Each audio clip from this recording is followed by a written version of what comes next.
The longest election campaign in modern Canadian history has begun. Good evening. I'm Paul Wells, the political editor of Maclean's magazine, and I'm as surprised by all of this as you are. We've got the leaders of 4 national political parties together in one room. We don't know whether that will happen again before you vote.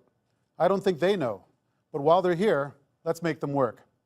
The leaders are Justin Trudeau, the leader of the Liberal Party, Elizabeth May, the leader of the Green Party, Tom Mulcair, the leader of the New Democratic Party, and Stephen Harper, the leader of the Conservative Party. Tonight's debate will cover 4 broad subjects at the top of voters' minds: the economy, energy and the environment, the state of Canada's democracy, and foreign policy and security. Each segment will begin with questions from me to one of the leaders. Then another leader will respond to the first, followed by an extended discussion among all the leaders. We'll go through that process twice for each of our 4 subjects. We drew lots to determine the random speaking order. Everybody here knows that order. But nobody in any of the parties has seen or heard the questions I'll be asking tonight. The parties have agreed that at any point I can intervene to direct the conversation.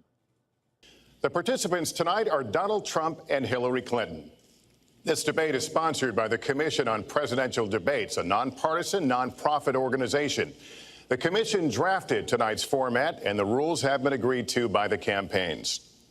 The 90-minute debate is divided into 6 segments, each 50 minutes long. We'll explore 3 topic areas tonight: achieving prosperity, America's direction, and securing America. At the start of each segment, I will ask the same lead-off question to both candidates, and they will each have up to 2 minutes to respond. From that point until the end of the segment, we'll have an open discussion. So let's begin with our first topic, the economy. If there's one subject on every voter's mind as this election approaches, it's the economy. We have dangerous economic winds blowing in Canada. The country's economic health is shaky. We're probably coming out of a mild recession. Oil prices have slumped. Exports are weak. How high should taxes be? What's Ottawa's proper role in the economy? Is Canada's wealth fairly distributed? That's the context for our discussion of economic choices.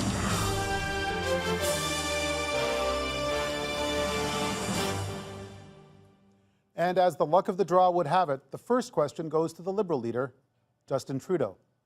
Mr. Trudeau. Good evening, Paul. Canadians are feeling anxious about the economy. It shrank in May for the 5th month in a row. Manufacturing is hurting. The price of oil is down. Your economic plan is built around a middle-class tax break. Is that really enough of a response, given the challenge that you say Canada faces right now? I think one of the things we've seen, Paul, is that for 10 years, the approach that Mr. Harper has taken has simply not worked for Canadians. He has consistently chosen to give opportunities and tax breaks and benefits to the wealthiest Canadians in the hopes that that would create growth. But that's not happening, and that actually goes to the heart of the question that's being posed in this election campaign. Is Stephen Harper's plan working for you? He took a decade of surpluses and turned it into 8 consecutive deficits. We're the only country in the G7 that's in recession right now, and he has no plan to get out of it. And we just found out that wages are falling as well. You may not feel that from 24 Sussex, but I know you feel that at home. That's why the Liberal Party has put forward a plan to invest in the middle class, to support the middle class, to create growth through strengthening the middle class. And we're the only party up on this stage tonight that is committed to lowering taxes for the middle class by asking the wealthiest to pay more tax. There's a lot more elements to our plan, and I'll be glad to talk about them tonight. But we know that when you put money in the pockets of middle-class Canadians, the economy grows. A lot of people are saying, a lot of economists have said that median incomes have actually been on the rise since about 1990. Do you have a solution to a problem that isn't really there?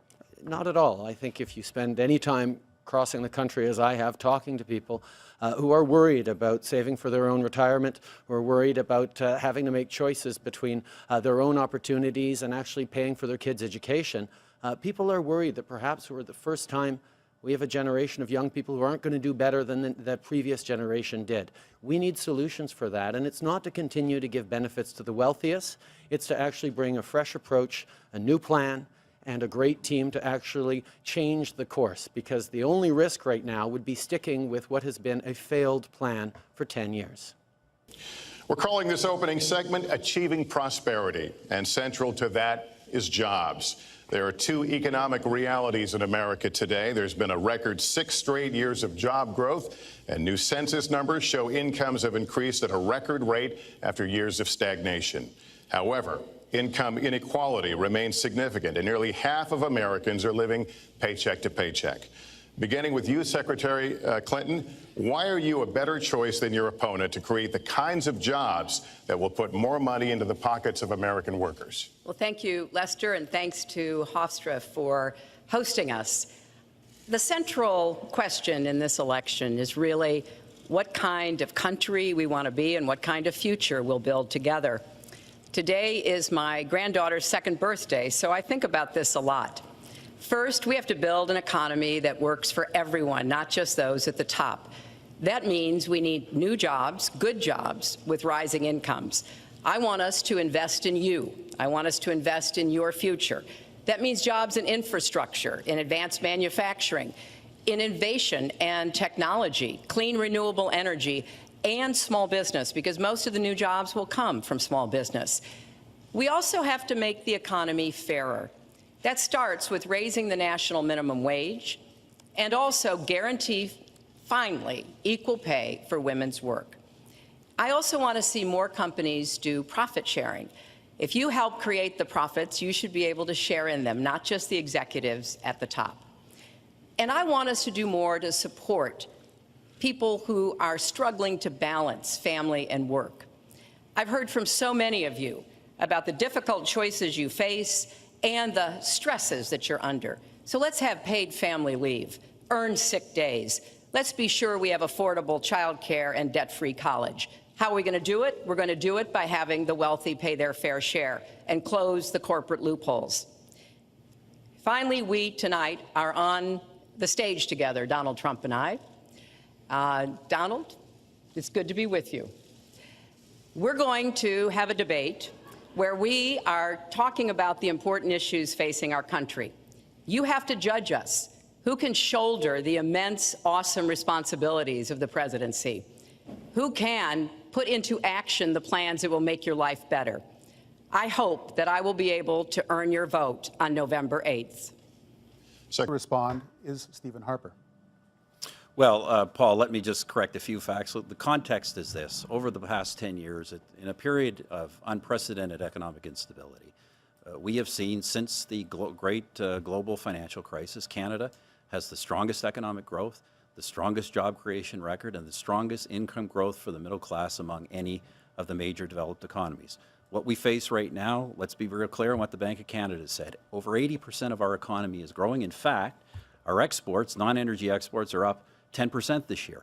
Where we have weakness is obviously in the energy sector because of the fall in energy prices. But our view is, we're going to have growth this year, we're going to have growth going forward. The way you deal with this is by sticking with a plan that is working, low tax, prudent plan that is working, rather than go to a plan of high taxes and high debt and high deficits, which is failing everywhere else. The vocabulary that you've used to describe your opponent's plans is sometimes fairly grave. You've compared Canada under the Liberals or the NDP to Greece. You have called the tax increases that Rachel Notley has introduced in Alberta a disaster.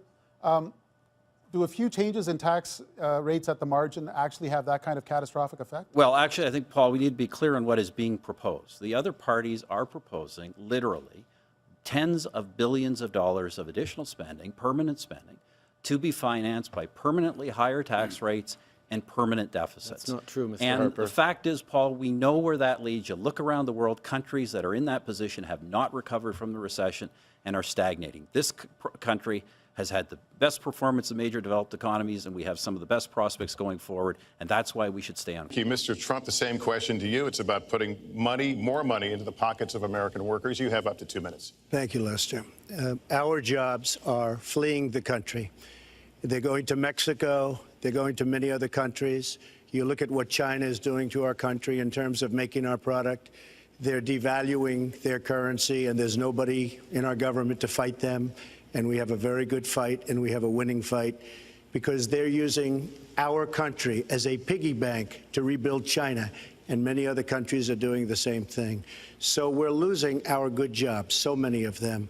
When you look at what's happening in Mexico, a friend of mine who builds plants said it's the eighth wonder of the world. They're building some of the biggest plants anywhere in the world, some of the most sophisticated, some of the best plants. With the United States, as he said, not so much. So Ford is leaving. You see that, their small car division leaving. Thousands of jobs, leaving Michigan, leaving Ohio. They're all leaving, and we can't allow it to happen anymore. As far as child care is concerned and so many other things, I think Hillary and I agree on that. We probably disagree a little bit as to numbers and amounts and what we're going to do, but perhaps we'll be talking about that later. But we have to stop our jobs from being stolen from us. We have to stop our companies from leaving the United States, and with it, firing all of their people. All you have to do is take a look at Carrier Air Conditioning in Indianapolis. They fired 1,400 people. They're going to Mexico. So many, hundreds and hundreds of companies are doing this. We cannot let it happen. Under my plan, I'll be reducing taxes tremendously, from 35% to 15% for companies, small and big businesses. That's going to be a job creator like we haven't seen since Ronald Reagan. It's going to be a beautiful thing to watch. Companies will come, they will build, they will expand, new companies will start, and I look very, very much forward to doing it. We have to renegotiate our trade deals, and we have to stop these countries from stealing our companies and our jobs. Fact is, you have completely become disconnected from the reality that people are facing right across the country. Your plan isn't working, and we know that, and the risk would be sticking with your plan. Now, Mr. Mulcair is good in his criticisms and his questions, but is not necessarily good at answering the own questions to him, because what we've seen is that he's put forward plans for a $15 minimum wage. He's talking about it across the country, and what is actually the case is he's misleading Canadians. He's giving Canadians who work in big box stores and behind checkout counters and in shops and coffee shops false hope, because his minimum wage plan actually will only help less than 1% of every Canadian who earns minimum wage. And that kind of false advertising is simply irresponsible. Under our plan to introduce a $15 an hour federal minimum wage, over 100,000 Canadians will get a raise. Under Mr. Trudeau's plan, not a single Canadian Actually, will under get a raise. Mr. Trudeau's plan, 315,000 kids get lifted out of poverty. 400,000 well-paid manufacturing jobs lost during his mandate. And the jobs that are being created are mostly part-time, precarious jobs. And it's not just the NDP that says that. One of Canada's leading banks, the CIBC, says that the quality of jobs being created today is at the worst level in a full generation. Well, let me give you the facts. Mr. Let me give you Harper's the facts, Mr. Mulcair, from Statistics Canada. 90% of the 1.3 million net new jobs created are full-time. 80% of them are the private sector. 2/3 of them are in high-wage industries.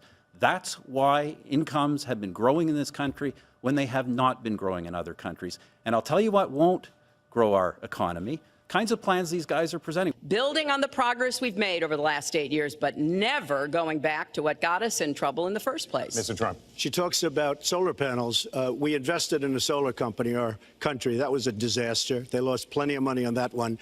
Now, look, I'm a great believer in all forms of energy, but we're putting a lot of people out of work. Our energy policies are a disaster. Our country is losing so much in terms of energy, in terms of paying off our debt. You can't do what you're looking to do with $20 trillion in debt. The Obama administration, from the time they've come in, is over 230 years worth of debt, and he's topped it. He's doubled it in a course of almost 8 years, 7.5 years to be semi-exact. So I will tell you this, we have to do a much better job at keeping our jobs, and we have to do a much better job at giving companies incentive to build new companies or to expand, because they're not doing it. And all you have to do is look at Michigan and look at Ohio and look at all of these places where so many of their of their jobs, and their companies are just leaving. They're gone. And Hillary, I just ask you this.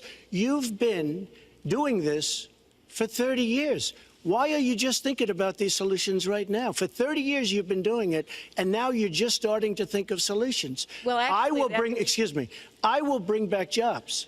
You can't bring back jobs. Well, actually, I have thought about this quite a bit. Yeah, for 30 and years. I have, well, not quite that long. I think my husband did a pretty good job in the 1990s. I think a lot about what worked and how we can make it work again. Well, he approved 3 million NAFTA. new jobs, He approved a balanced NAFTA, budget, which is the single and worst trade deal ever approved in this country. Incomes went up for everybody. Manufacturing jobs went up also in the 1990s, if we're actually going to look at the facts. When I was in the Senate, I had a number of trade deals that came before me, and I held them all to the same test. Will they create jobs in America? Will they raise incomes in America? And are they good for our national security? Some of them I voted for. The biggest one, a multinational one known as CAFTA, I voted against. And because I hold the same standards as I look at all of these trade deals. But let's not assume that trade is the only challenge we have in the economy. We need a fresh approach. We need an approach that understands that the way to create growth in the Canadian economy is to strengthen the middle class, to make sure that people have jobs and confidence and a capacity to spend and be sure about the future that they're building. Mr. Harper has continued to give tax breaks to the wealthiest, and that's not actually stimulated or helped our economy in anything. And that's why Canada is growing less and less fair. And that's what we need to focus on, because Canadians right across the country are looking for a change. They're looking for a better approach and a better plan for the economy. And that's exactly what the Liberal Party is putting forward. Well, let's be clear. We have not only a balanced budget, we have the lowest debt levels in the G7 by a country mile. By far. We have by far the best fiscal situation going forward.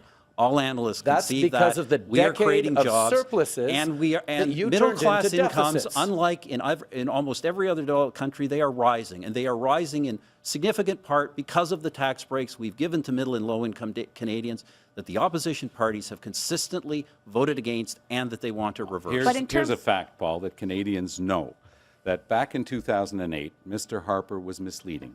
He said that we were not in a recession. In fact, turned out we were in the worst recession since the 1920s. He's trying to hide the fact that we are in a deficit again. Every outside analyst agrees with that. The parliamentary budget officer is categorical about that. It is 8 deficits in a row. It is $150 billion that is added to the debt. And Mr. Harper's job creation record is the worst since the Second World War. Mr. Mulcair, just again, clarification on the facts. The reality is that figures out of the Department of Finance show that so far this year we are substantially in surplus and, in fact, well ahead of our budget projections, and those are the real numbers, and our debt levels are way below. It is a part of it, and I've said what I'm going to do. I'm going to have a special prosecutor. We're going to enforce the trade deals we have, and we're going to hold people accountable. When I was Secretary of State, we actually increased American exports globally 30%. We increased them to China 50%. So I know how to really work to get new jobs and to get exports that help to create more new jobs. Well, you haven't done it in 30 years or 26 years. Well, any number you I've want been to a do. senator, You haven't Donald, done it. and You haven't I done have it. been a And excuse Secretary me, of State, and I have Your done husband signed a lot. NAFTA, which was one of the worst things that ever happened Well, to the that's your manufacturing opinion. industry. That is your You go to opinion. New England, you go to Ohio, Pennsylvania, you go anywhere you want, Secretary Clinton, and you will see devastation where manufacturing is down 30, 40, sometimes 50%. NAFTA is the worst trade deal maybe ever signed anywhere, but certainly ever signed in this country. And now you want to approve Trans-Pacific Partnership. You were totally in favor of it. Then you heard what I was saying, how bad it is, and you said, I can't win that debate. But you know that if you did win, you would approve that, and that will be almost as bad as NAFTA. Nothing will ever top NAFTA. That is just not accurate. I was against it once it was finally negotiated and the terms were laid out. I wrote about that in... You called it the gold standard. Well, I hope... You called it the gold standard of trade deals. You said it's the finest deal you've ever seen. Stop you from hiking And with all taxes due on those respect, average your workers. foothold in Asia was to sell us down the river on national sovereignty. You've bound this country without a single set of hearings in Parliament to a an investment treaty with China that binds us until the year 2045, and we can't get out of it. We need to insist on transparency because Beijing's going to be looking over the shoulder of the next prime minister and telling us what laws we're allowed to pass. With great regret, we're going to have to leave the segment of the debate on the economy, although I'm sure economic questions will come up in the rest of the night too.